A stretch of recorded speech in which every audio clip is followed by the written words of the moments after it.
Magandang araw po, welcome po sa aking channel, Love9 TV.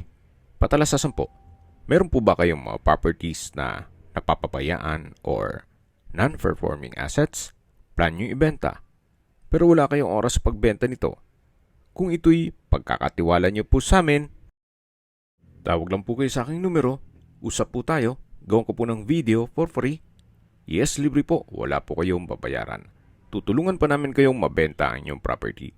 Kami na po bala sa marketing, sa boosting or paid ads. Even sa tripping, hindi na po kayo mapapagod sa pag-entertain ng mga buyers. Kami na po bala sa lahat. Tawag lang po kayo. Nandito po tayo ngayon sa Nasugbu, Batangas kung saan meron po tayong bagong video presentation. Isang brand new modern design rest house na may swimming pool. Pwede rin pong i-convert sa private resort para ito'y maging income generating. May lot area po ito na 500 square meters. Nakabakod na po buong property. At itong bahay ay may floor area na 237 square meters. May 3 bedrooms, 2 toilet and bath. Meron din pong kabana, gym at caretaker's room na may own toilet and bath. Samahan niyo po ako, pasok po tayo. Welcome po dito sa bahay ni Sir na kung saan ito'y kanyang dream house. May pagbabago lang sa kanya ng plano, kaya ibebenta niya lang ito. Ito po'y owner's built, kaya hindi po tinipid. Double high ceiling, then may modern chandelier, may ceiling panels, at high-end po lahat ng furnishings. Fully furnished po ito, kaya lahat pong mga kagamitan na makikita nyo ay kasama po sa bentahan. Pwede po sa personal staff ni owner. Yan po yung hallway papunta sa 2 kwarto at dito naman po yung dining area na may access naman po papunta dito sa swimming pool. May basketball half court. Then ito naman po yung tinutukoy ko na kabana. Mamaya po ikutan natin yan. Balik ulit tayo dito sa loob.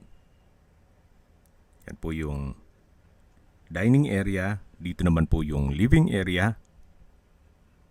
Lahat pong pintuan o wooden doors ay inabot po ng 1 million.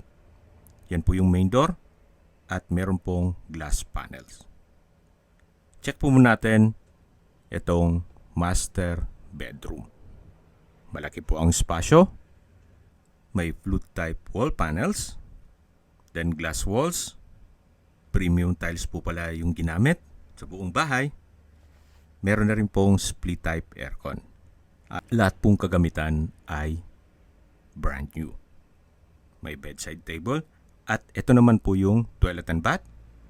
May bathroom countertop, hand wash basin, water closet with bidet, then shower enclosure, bathroom window, overhead shower, at from floor to ceiling po ang tile bathroom wall.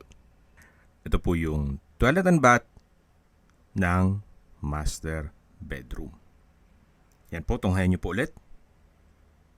Minimalist lang po siya. Simple lang pero may wow effect. Meron na rin pong wall-mounted TV. Yan, tanggili po yung wooden door. May cabinet din po dito. At balik po ulit tayo dito sa living area. Yan po yung glass panel, yung main door. At mula po dito sa main door, yan po yung garahe. Nakakasya po ang 3 hanggang 4 na sakyan, depende po sa laki. Meron na rin pong kapitbahay. Balik na po tayo dito sa loob. Yan po ulit yung living area. At dito naman po yung 2 kwarto. Sa gitna po nito ang common toilet and bath. Check po muna natin itong second bedroom.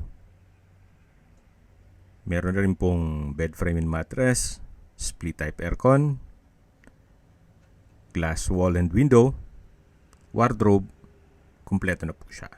Bedside table at lampshade. Ito naman po yung common toilet and bath. Tanggili hardwood ang door. May hand wash basin. vanity mirror, bathroom cabinet, urinal, meron pong overhead shower, shower enclosure, tile bathroom wall at bathroom window. Ito pong water closet ay meron na rin pong bidet. Kumpleto na rin po yan. At dito naman po sa kabila ay yung pangatlong kwarto. Malaki din po ang spasyo niya. May bed frame and mattress, split type aircon, pin lamps, glass wall and window. Sa kabilang side po niyan ay yung kabana. May wardrobe na rin po. Yan po yung mga kwarto o pangatlong kwarto. Ito po ulit yung living area.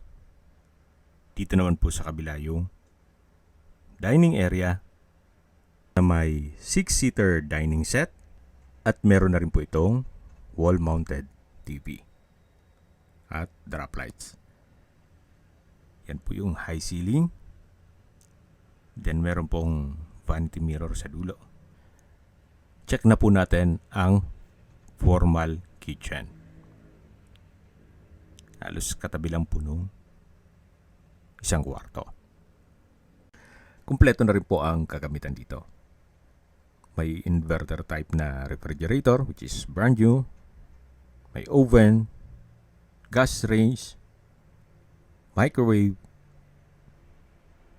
nano block kitchen sink, may kitchen countertop, malaking kitchen window.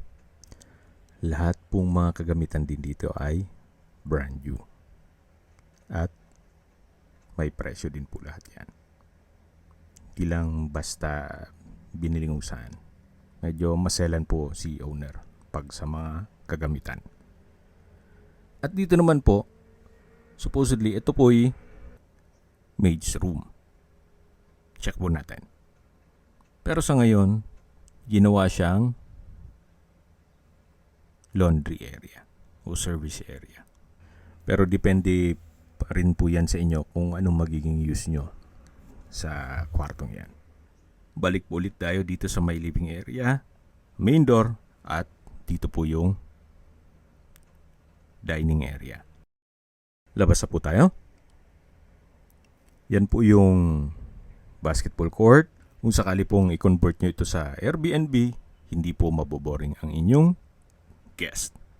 May paglararoan po sila habang yung iba naman ay nag-swimming. Yan po yung concrete fence. Lahat pong 500 square meters ay nakabakod na. At ito po yung kabana na may glass wall. Naka-tile flooring din po dito sa area to.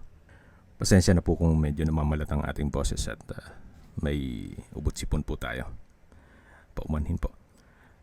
Ito naman po yung kabana na nilagyan nila ng billiard table, which is kasama na yan.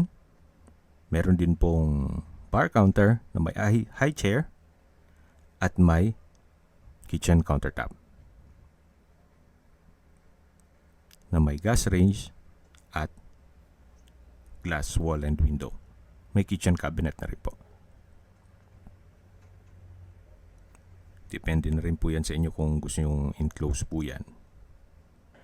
Punta po tayo dito sa may poolside. Then meron pong garden set sa dulo. Ito naman pong gym ay dapat kwarto din po ito. So depende rin po yan sa inyo. Kung gusto nyo gawing kwarto to o gawing guest room. Pero ito pong gym equipments, hindi ko po alam kung isasama yan as freebies na rin ni owner. Pero kung ayaw nyo naman, wala pong problema. Sa ngayon po, ito po yung ginawang caretaker's room na may sariling toilet and bath. Kaya kahit ilak nyo yung buong bahay, meron po silang sariling kwarto dito at may kusina naman dun sa kabana. Ito po yung naka-tile bathroom wall at kompleto rin po kaya ng water closet at hand wash basin. Ayan po, ikot na po tayo sa buong property. At tunghayin nyo po itong napakagandang rest house o pwedeng gawing private resort para maging income generating. At habang pinagmamasdan nyo po ito, pag-usapan natin ang distance, location at travel time. Mula po sa Tagaytay-Nasugbu Highway, ang distance is 4 kilometers at ang travel time is 7 minutes. Gaya po ng banggit ko kanina, mula po sa main road, ito po ay inner lot. Kaya please manage your expectation kung papunta tayo dito sa property. Mula naman po sa bayan ng Nasugbu, kung saan kumpleto na po doon gaya ng public market, groceries, convenience store, remittance center, banks, schools, church at hospital, even beach resorts. Ang distance is 10 kilometers at ang travel time is 18 minutes. At yan po yung lagi kong binabanggit sa inyo na dapat nyo i-consider sa paghanap ng property ay yung meron pong malapit na hospital. Hindi ko naman po sinasabing sakitin kayo. Yan naman po for emergency purpose lang naman. At mula naman po sa Twin Lakes, ang distance is 32 kilometers at ang travel time is 40 minutes. Mula naman po sa Tagaytay, ang distance is 41.1 kilometers at ang travel time is 1 hour and 10 minutes. Mula naman po sa Manila o sa airport, ang distance is 108.9 kilometers at ang travel time is 2 hours and 23 minutes. Okay, recap lang po sa mga nag-skip po ng video. Summarize ko lang po. Ito pong property ay nasa Nasugbu, Batangas. Ito po ay pre-owned or you might consider this as brand new property. Gawa ng hindi naman po ito tinitirahan ni owner. Ito po ay may lot area na 500 square meters, may floor area na 237 square meters, fully furnished, may swimming pool, at nakabakod na po buong property. Binebenta po ito ni owner sa halagang 13.5 million pesos net. Ibig pong sabihin, si buyer na po ang sasagot sa lahat ng taxes at expenses with regard to documentation. Kung may mga katanungan po kayo, tawag lang po kayo sa aking numero. At sa mga kababayan naman natin nasa ibang bansa, meron po akong WhatsApp, Viber at Telegram. Same number lang po, 0917-316-3399. Sa mga nagtatanong naman po ng aming Facebook, meron po aming Facebook page na Nov9TV at Facebook Real Video. Meron din pong TikTok at Instagram. May ibang YouTube channel po kami, the Nov9TV channel,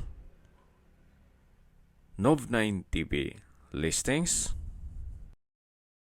Nov9TV On The Spot, Nov9TV Updates, at Nov9TV House Rental. Sana po naibigyan nyo ang video presentation. Paki-like and subscribe na lang po sa aking channel para ma-update din po kayo sa aking future listings. Kung sakali po hanap nyo yung mas malaking sukat ng lupa, meron din po kami ibang listings na pwede nyong pagpilian. Huwag po kayong mag-atubiling tumawag sa amin. Then, let us know your budget para malaman namin kung anong property pwede naming ilog sa inyo. Sa lahat pong viewers, subscriber at nagtiwala po sa amin, salamat po sa suporta. Ingat po kayo lagi at yung pamilya. Maraming salamat po.